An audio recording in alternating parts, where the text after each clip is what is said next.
Morning Rogers High School Attendance Officer, Debbie. Good morning, Rogers High School Attendance Officer, Debbie. Rogers High School Attendance Officer, Debbie. Rogers High School Attendance Officer, Debbie. Rogers High School Attendance Officer, Debbie. I am so passionate about making a difference in the lives of students. Whether they're my students at John R. Rogers High School or they're my students all across the state of Washington, every one of them deserve what we as Americans need to do, and that's to step up and speak out on their behalf. I've been at Rogers High School for over 20 years. I have been in the student office the whole entire time, except for last year when our school was deemed a failing school, which don't get me started on that.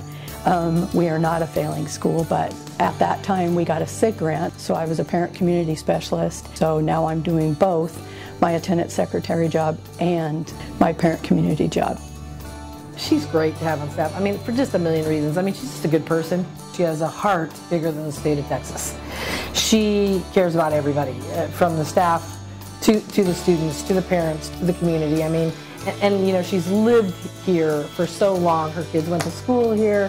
She's super positive, knows everybody, and the biggest thing is, I think this community totally trusts her. And you know, in communities where you have a lot of trauma or poverty, trust is a very big deal. They don't trust institutions.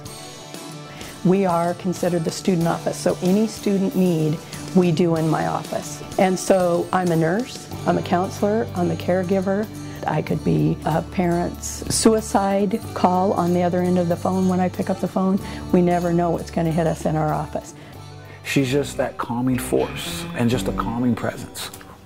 You know, it doesn't matter who you are, what gender, what ethnicity you are, what grade level you're in, what your need is, Debbie's going to work just as hard for each of those types of kids, which is quadruply as important as all the other things we do in this building.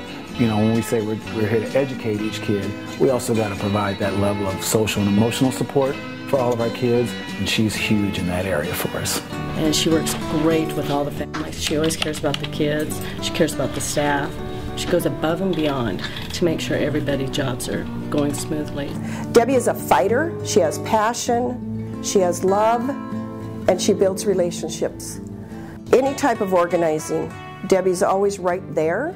She serves on numerous leadership teams.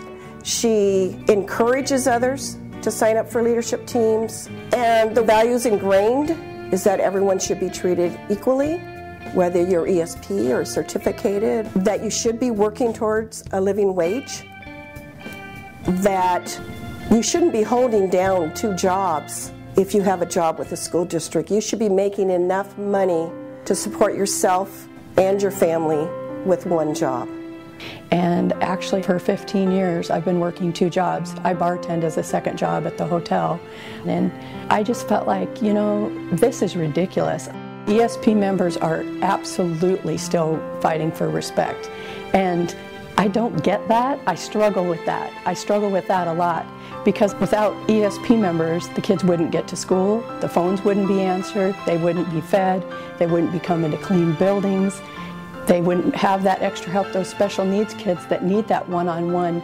Unfortunately, sometimes ESPs are looked at or valued differently because a lot of people assume that we don't have degrees, that we're just mothers trying to make an extra wage, and that is such a crock of bull. Every one of you needs to believe in your self-worth. Bill Robbie is one of the managers of Great Public Schools for NEA. He's my hero. About 3 years ago, he stood up in front of a large group of ESP members and said, "You're not just a secretary. You're not just a paraeducator. You're not just a custodian. You are ESP, and you have every right to stand up and demand the respect that you deserve for what you do for schools and for kids every day in the lives of those kids. So don't ever let anybody tell you you're just a anything, because you are a secretary, you are a custodian, you are a paraeducator, and you do make the difference in the lives of kids. And it's about time that you stand up and demand the respect that you deserve." Our ESP members in the state have really come alive through our living wage campaigns.